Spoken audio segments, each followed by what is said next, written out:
ಅಲಂಕಾರನೆಲ್ಲ ಸ್ವಲ್ಪ ಬೇಗ ಬೇಗ ಮಾಡಿ. ನೋಡಿ ಮಹಾಶಯರೇ, ಲಡ್ಡುಗಳನ್ನ ಇನ್ನೂ ಸ್ವಲ್ಪ ಜಾಸ್ತಿ ಮಾಡಿ. ಇಲ್ಲಿ ನಂಗೆ ಸ್ವಲ್ಪ ಕೊಡಿ, ರುಚಿ ನೋಡೋಣ. ಇದಕ್ಕೆ ಇನ್ನೊಂದು ಸ್ವಲ್ಪ ತುಪ್ಪ ಹಾಕಿ, ರುಚಿ ತುಂಬಾ ಚೆನ್ನಾಗಿ ಬರುತ್ತೆ. ಹಾಲು ಹೋಗ್ತಿದೆ ಮಹಾರಾಣಿ, ಅಕ್ಕಿ ಹಾಕ್ಬೇಕು. ಬೇಡ, ಅಕ್ಕಿ ನಾನೇ ಹಾಕ್ತೀನಿ. ಯಾಕೆ ಗೊತ್ತಾ, ಮಾರುತಿಗೆ ನಾನ್ ಮಾಡಿದ ಪಾಯಸನ ತುಂಬಾ ಇಷ್ಟ ಆಗೋದು. ಬರೀ ಪಾಯಸ ಮಾತ್ರ ಅಲ್ಲ ಮಹಾರಾಣಿ, ಅವರಿಗೆ ನಿಮ್ ಕೈ ರುಚಿ ಬಿಟ್ರೆ ಬೇರೆ ಯಾವ ಕೈ ರುಚಿನೂ ಹಿಡ್ಸೋದಿಲ್ಲ. ನಾಳೆ ಅಡಿಗೆನ ನೀವೇ ಮಾಡಿ. ಆದ್ರೆ ಇವತ್ ಮಾತ್ರ ನಾನು ಹೇಳ್ದಾಗೆ ಅಡ್ಗೆ ಮಾಡ್ಬೇಕು. ಯಾಕೆಂದ್ರೆ ಇವತ್ ನನ್ ಕಂದನ ಹುಟ್ಟಿದ ಹಬ್ಬ. ಆಯ್ತು ಮಹಾರಾಣಿ. ಇಂದಿಗೆ 5 ವರ್ಷ ತುಂಬಿದೆ. ತುಂಬಾ ವಿಶೇಷವಾದ ಜನ್ಮದಿನವಿದು ಅಲ್ವೇ ಮಹಾರಾಣಿ?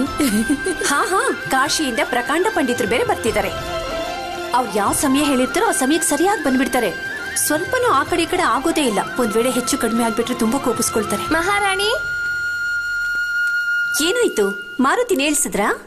ನಾವು ಅವ್ರನ್ನ ಎಚ್ಚರಿಸಕ್ಕೆ ಪ್ರಯತ್ನ ಪಡ್ತಿದೀವಿ, ಆದ್ರೆ ಅವರು ಕಣ್ಣೇ ಬಿಡ್ತಿಲ್ಲ. ಯಾಕೆ ಅಂತ ಗೊತ್ತಾ? ಅವನು ಕಣ್ಣು ಬಿಡುವಾಗ ನಾನು ಎದುರುಗಡೆ ಇರ್ಬೇಕು. ಅಲ್ಲಿವರೆಗೂ ಅವನು ಕಣ್ಣು ಬಿಡೋದೇ ಇಲ್ಲ. ಸತ್ಯ ಹೇಳ್ಬೇಕು ಅಂದ್ರೆ ಅವನ ಅರ್ಧ ತೆರೆದ ನೇತ್ರಗಳು, ಚಿಕ್ಕ ಚಿಕ್ಕ ಕೈಗಳು, ಅವನ ಆಕಳಿಸುವಾಗ ತಲೆ ಅಲ್ಲಾಡ್ಸೋಂಥ ರೀತಿ. ಅದಕ್ಕಿಂತ ಸತ್ಯ ಹೇಳ್ಬೇಕು ಅಂದ್ರೆ ಎಲ್ಲಿವರೆಗೂ ಅವನ ಮುಖನ ನಾನ್ ನೋಡೋದಿಲ್ವೋ ಅಲ್ಲಿವರೆಗೂ ನನಗ್ ದಿನ ಶುರುವಾಗೋದಿಲ್ಲ. ನಿಜ ಮಹಾರಾಣಿ, ನಿನ್ನೆ ಮೊನ್ನೆವರೆಗೂ ನಿಮ್ಮ ಮಡಿಲಲ್ಲಿ ಆಡ್ಕೊಂಡಿದ್ದ ಕಂದನಿಗೆ ಇಂದಿಗೆ 5 ವರ್ಷ ಪೂರ್ಣವಾಯಿತು. ನೀವ್ ಹೇಳೋದ್ ನಿಜ. ಸಮಯ ಹೋಗೋದು ಗೊತ್ತಾಗೋದೇ ಇಲ್ಲ. ನೋಡಿ, ನಿಮಗೆಲ್ಲ ಜ್ಞಾಪಕ ಇದೆ ತಾನೆ? ಇವತ್ತು ಪೂಜೆ ಇದೆ. ಈ ಕೆಲಸ ಎಲ್ಲ ಬೇಗ ಬೇಗ ಮುಗಿಸಿ ಪೂಜೆಗೆ ಸಿದ್ಧ ಮಾಡಿ. ನಾನು ಹೋಗಿ ಮಾರುತಿನ ಹೇಳಿಸ್ತೀನಿ. ಸಮಸ್ತ ಪ್ರಕೃತಿಯೇ ನಿಮ್ಮನ್ನೆಚ್ಚರಿಸಲು ಪ್ರಯತ್ನಿಸುತ್ತಿದೆ. ನಾವು ಕಣ್ಣು ಬಿಡುವುದು ನಮ್ಮ ತಾಯಿ ಅವರಾಗಿಯೇ ಬಂದು ನಮ್ಮನ್ನು ಎಚ್ಚರಿಸಿದಾಗ. ಅವರ ದಿನದ ಆರಂಭ ಸೂರ್ಯೋದಯದಿಂದ ಆಗುವುದಿಲ್ಲ, ನಾವು ನಿದ್ರೆಯಿಂದ ಎಚ್ಚರವಾದಾಗ. ಮಾರುತಿ ವಾಯುಪುತ್ರನೇ, ನಿದಿರೆ ಮುಗಿಸು ಬೇಗನೆ, ನಿದಿರೆ ಮುಗಿಸು ಬೇಗನೆ.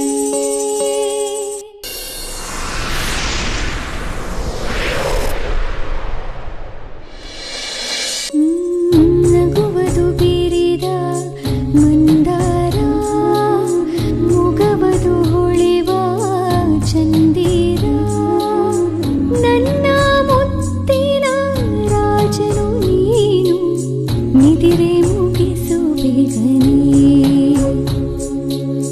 ನಿದಿರೆ ಮುಗಿಸು ಬೇಗನೆ.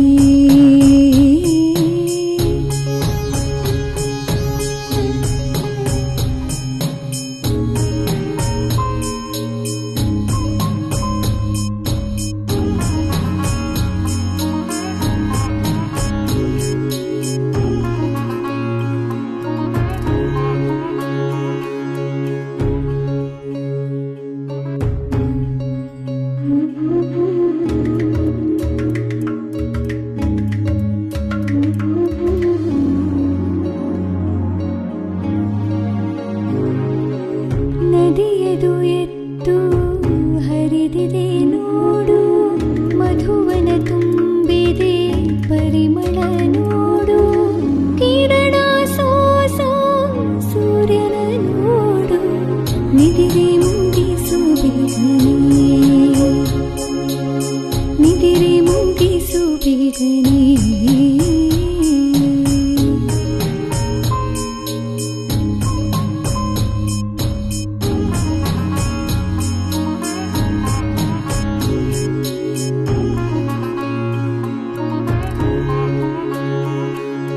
ಪಂಚಮರಾಗವು ಮೊಳಗಿದೆ ಕೇಳು, ಸುತ್ತಲೂ ಹೂಗಳು ಬಿರಿದಿವೆ ಸಾಲು, ನಿನ್ನ ಗಮನಕ್ಕೆ ಕಾದಿದೆ ದಾರಿ, ಶಯನವ ಮುಗಿಸು ನೀ ಬೇಗನೆ. ಬೆಳಕದು ಹರಿದು ಜಗವನು ನೋಡು, ನನ್ನ ಮನಕ್ಕೆ ಜಗವೇ ನೀನು, ಶಯನವ ಮುಗಿಸೋ ತಾರೆ ನೀನು, ಕನಸಿಂದ ಕನಸಿಂದ ಹೊರಗೆ ನೀ ಬಾರೋ. ನಿದಿರೆಯ ಓಡಿಸಿ ಬಾರು.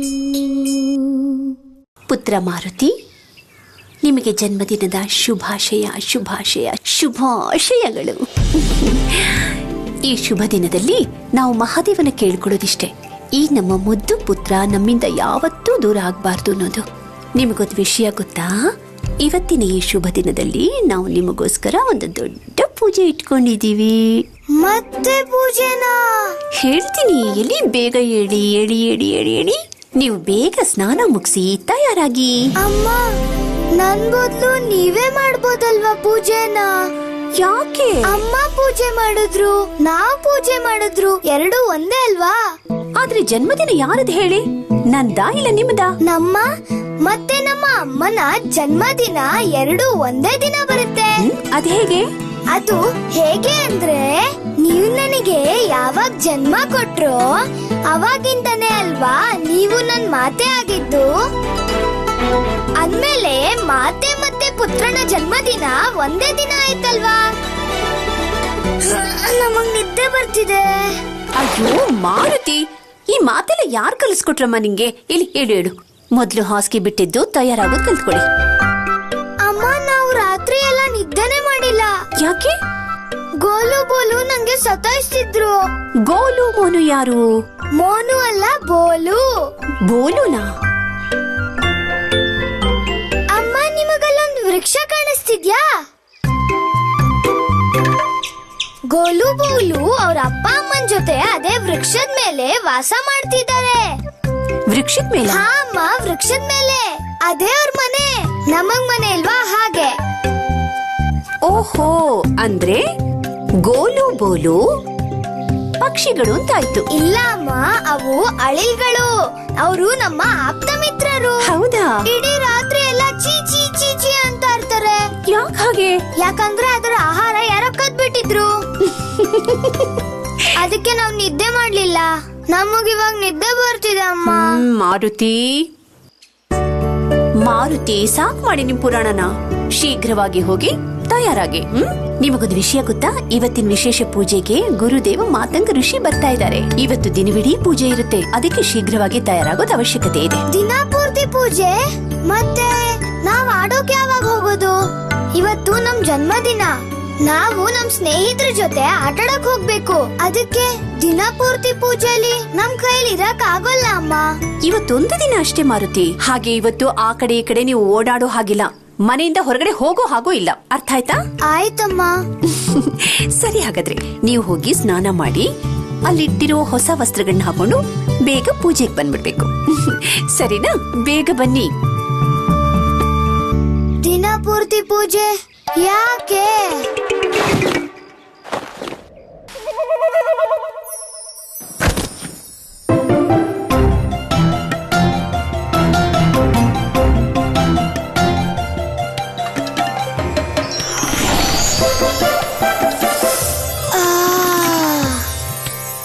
ಮಾವು.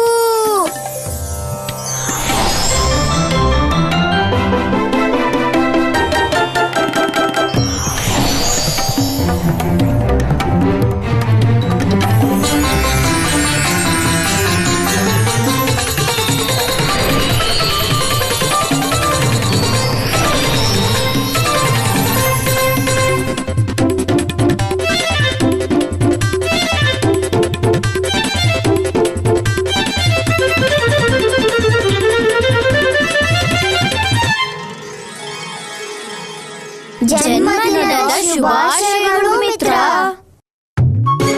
ಕಣ್ತರಿಯೋ ಮಿತ್ರ, ಇಲ್ನೋಡು, ನಿಂಗೋಸ್ಕರ ಏನ್ ಉಡುಗೊರೆ ತಂದಿದ್ದೀವಿ. ಕಣ್ತರಿಯೋ ಮಿತ್ರ. ನಾನ್ ಹೇಳಿದ್ದೆ ತಾನೇ, ಮಾವಿನ ನೋಡಿದ ಕೂಡ್ಲೆ ಮಾರುತಿ ನಮ್ಮ ಮಾತು ಕೇಳ್ತಾನೆ ಅಂತ. ಅಯ್ಯೋ ಮಾರುತಿ,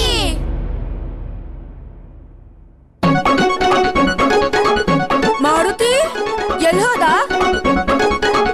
ಅಲ್ಲಿದ್ದಾನೆ.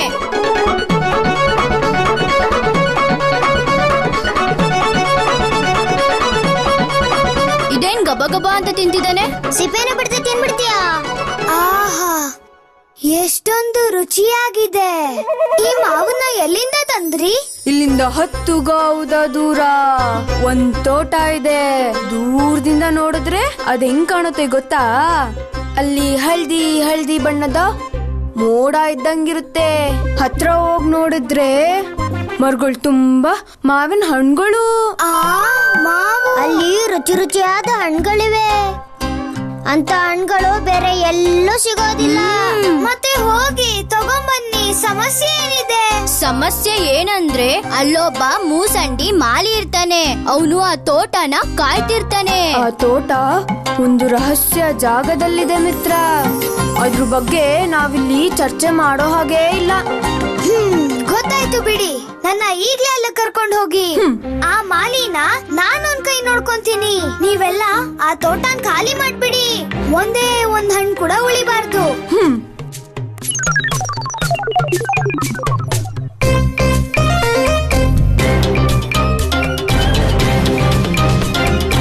ಮಾರುತಿ, ರಾಣಿ ಮಾತೆ ಎಲ್ಲೂ ಹೋಗ್ಬಾರ್ದು ಅಂತ ಹೇಳಿದಾರಲ್ವಾ? ಅವ್ರು ಹೇಳಿದ್ದಾರೆ ಇಡೀ ದಿನ ನೀನು ಪೂಜೆಲ್ ಕುತ್ಕೋಬೇಕು ಅಂತ.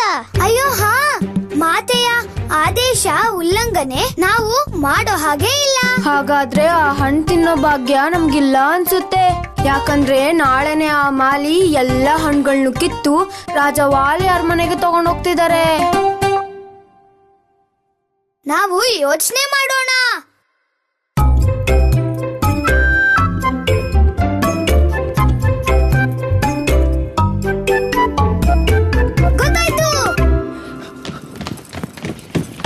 ಮಾತೆಯ ಆದೇಶನೂ ಪಾಲನೆ ಆಗುತ್ತೆ. ಮತ್ತೆ ತೋಟದಲ್ಲಿರೋ ಹಣ್ಣಿನ ರುಚಿನೂ ನೋಡ್ಬಹುದು. ಹೇಗೆ? ಅಮ್ಮ ಓಡಾಡೋದ್ ಮಾತ್ರ ಬೇಡ ಅಂತ ಹೇಳಿರೋದಲ್ವಾ? ಅಂದ್ರೆ ಅವರು ಹಾರ್ಕೊಂಡು ಹೋಗ್ಬಾರ್ದು ಅಂತ ಏನು ಹೇಳಿಲ್ಲ.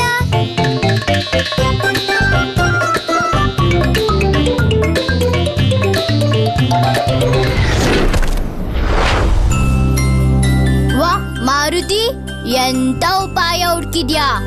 ಮತ್ತಿನ್ನೇನು, ಅದಕ್ಕೆ ಅಲ್ವಾ ಮಾರುತಿನ ನಮ್ಮ ಸೇನಾಪತಿಯಾಗಿ ಚುನಾಯಿಸಿರೋದು. ಮಾರುತಿಯ ಉಪಾಯ ಹೇಗಿದೆ ನೋಡಿ.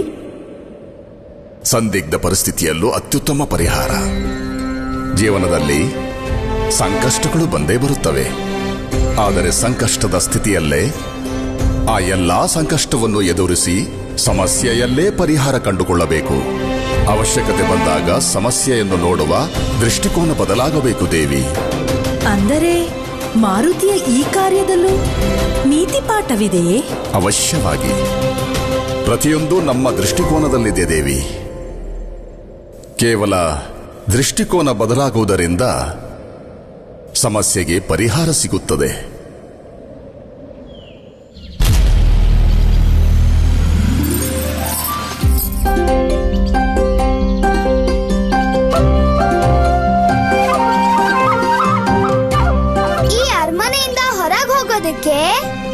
ನಾವು ಮೊದಲು ಗೋಡೆ ದಾಟಬೇಕು. ಎಲ್ಲರಿಗಿಂತ ಮೊದಲು ನಾವು ಹೋಗ್ತೀವಿ. ನೀವೆಲ್ರೂ ನಾವು ಸನ್ನೆ ಕೊಡೋದನ್ನ ಕಾಯ್ತಾ ಇರಿ. 1 2 3. ಹೋಗು ಮಾರುತಿ, ವಿಜಯಶಾಲಿಯಾಗಿ ಬಾ. ಅಯ್ಯೋ, ನೀವೆಲ್ಲ ಅಲ್ಲೇನ್ ಮಾಡ್ತಿದ್ದೀರಾ? ನಮ್ಗೋಸ್ಕರ ರುಚಿಯಾದ ಮಾವಿನ ಹಣ್ಣುಗಳು ಕಾಯ್ತಾ ಇದೆ. ಬೇಗ ಬನ್ನಿ.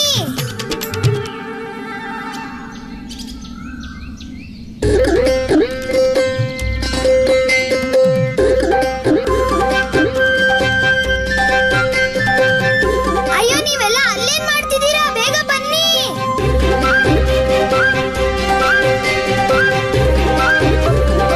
ಇಲ್ಲಂತೂ ಏನು ಇಲ್ವಲ್ಲ. ಆಸೆ ಎಲ್ಲ ನಿರಾಸೆ. ಮಾರುತಿ, ಏನಾಯ್ತು? ಅಯ್ಯೋ, ಏನು ಇಲ್ಲಮ್ಮ. ನೀವ್ ಇಲ್ಲೇನ್ ಮಾಡ್ತಿದ್ದೀರಾ? ನಿಮಗೋಸ್ಕರ ನಾವು ಬೇವಿನೆಲೆ ಕಿತ್ಕೊಳಕ್ ಬಂದಿದ್ವಿ. ಆದ್ರೆ ನೀವೇನ್ ಮಾಡ್ತಾ ಇದ್ದೀರಾ ಇಲ್ಲಿ? ನನ್ ಗೆಳೆಯರು ನನ್ ಜನ್ಮದಿನಕ್ಕೆ ಉಡುಗೊರೆ ತಂದಿದ್ರು. ಹೌದಾ?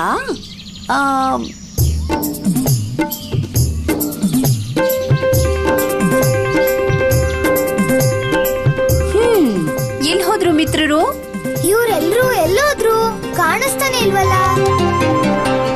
ಏನ್ ನೋಡ್ತಿದ್ದೀರಿ ಮಾರುತಿ? ಏನೂ ಇಲ್ಲಮ್ಮ. ತಂದಿ ತಿಂಡಿ ಎಲ್ಲಿ? ನಾವ್ ತಿಂದ್ಬಿಟ್ವಿ. ಸ್ನೇಹಿತರು ತಿಂಡಿ ತಿನ್ಬಿಟ್ರಾ? ಇಲ್ಲ ಇಲ್ಲ ಅಮ್ಮ, ನಾವ್ ತಿಂದ್ಬಿಟ್ವಿ. ಮಿತ್ರರನ್ನೇ? ಅಯ್ಯೋ ಇಲ್ಲ ಅಮ್ಮ, ನಮ್ ಗೆಳೆಯರು ನಮ್ಗಾಗಿ ಹಣ್ಣು ತಂದಿದ್ರು, ಅದನ್ನ ನಾವ್ ತಿಂದ್ವಿ. ಶೀಘ್ರವಾಗಿ ಹೋಗಿ ಸ್ನಾನ ಮಾಡ್ಕೊಡಿ. ಪುರೋಹಿತರು ಬಂದಿದ್ದಾರೆ. ನಾವು ನಮ್ಮ ಕುಲದೇವತಾ ಪವನ ದೇವರ ದೇವಸ್ಥಾನಕ್ಕೆ ಹೋಗ್ಬೇಕು. ಸ್ವಲ್ಪ ತಡವಾಗ್ಬಿಟ್ರು ಮುಹೂರ್ತ ಮೀರ್ ಹೋಗುತ್ತೆ. ಇನ್ನೊಂದು ವಿಷಯ, ನಿಮ್ ಮಿತ್ರರನ್ನು ಕರ್ಕೊಂಡು ಹೋಗಿ.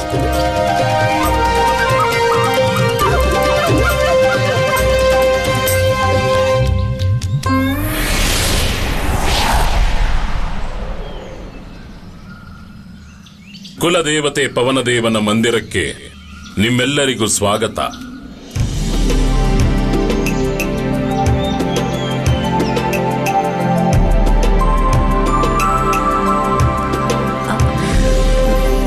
ಮಾರುತಿ, ಹೋಗಿ ಎಲ್ರಿಗೂ ನಮಸ್ಕಾರ ಮಾಡಿ. ಕಲ್ಯಾಣವಾಗಲಿ.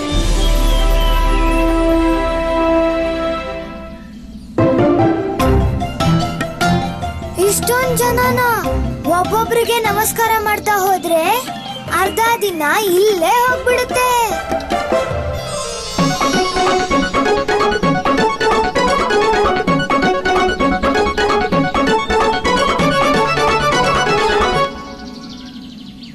ಎಲ್ರಿಗೂ ಮಾರುತಿಯ ಪ್ರಣಾಮಗಳು.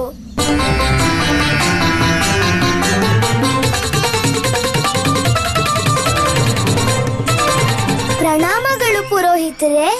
ಯಶಸ್ವಿ ಭವ. ಈ ದಿನ ನಾವೆಲ್ಲರೂ ಪವನದೇವನ ಪೂಜೆಗೆ ಸೇರಿದ್ದೇವೆ. ಬಾಲಕ, ಇಂದು ನಿಮಗೆ 5 ವರ್ಷ ಪೂರ್ಣವಾಯಿತು. ಇಂದಿನ ನಿಮ್ಮ ಜನ್ಮದಿನದ ವಿಶೇಷವೇನೆಂದರೆ ನೀವು ಶೇಷಾವಸ್ಥೆಯಿಂದ ಬಾಲ್ಯಾವಸ್ಥೆಗೆ ಪ್ರವೇಶಿಸುತ್ತಿದ್ದೀರಿ. ಆದ್ದರಿಂದ ನಾವು ಈ ಮಹಾಪೂಜೆಯನ್ನು ಆಯೋಜಿಸಿದ್ದೇವೆ. ಪೂಜೆಗಾಗಿ ನಿಮ್ಮಿಂದ ಒಂದು ಕಾರ್ಯವಾಗಬೇಕು. ನೀರಿನಿಂದ ತುಂಬಿದ ಕೊಡವನ್ನು ತಲೆಯ ಮೇಲೆ ಹೊತ್ತುಕೊಂಡು ಈ ಪರ್ವತವನ್ನು 3 ಬಾರಿ ಪ್ರದಕ್ಷಿಣೆ ಮಾಡಬೇಕು.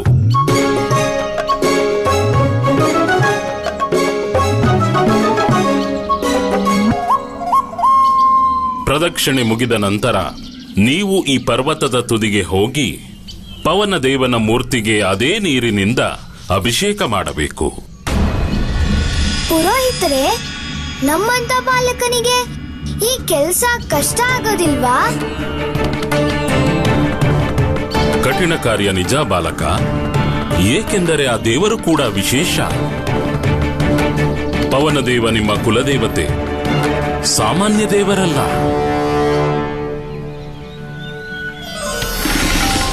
ಮಾವು, ಪೂಜೆ ಪ್ರಾರಂಭಿಸೋಣವೇ ಬಾಲಕ?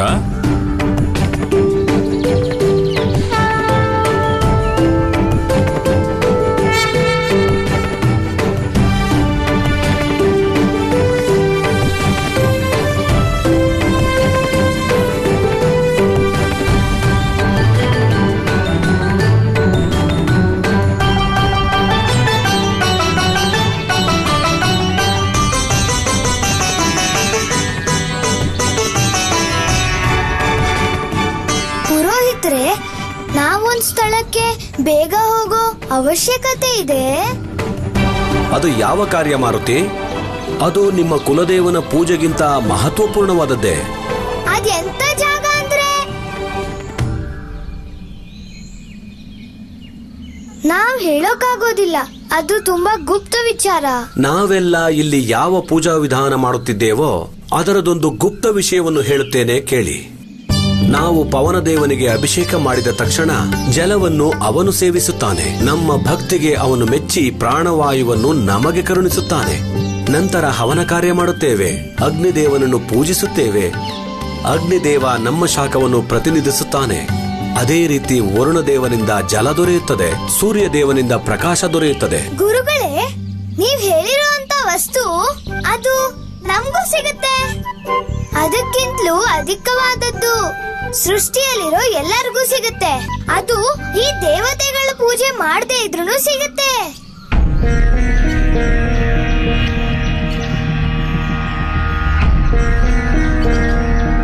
ಋಷಿಗಳೇ, ಈ ಬಾಲಕ ಏನು ಹೇಳುತ್ತಿದ್ದಾನೆ?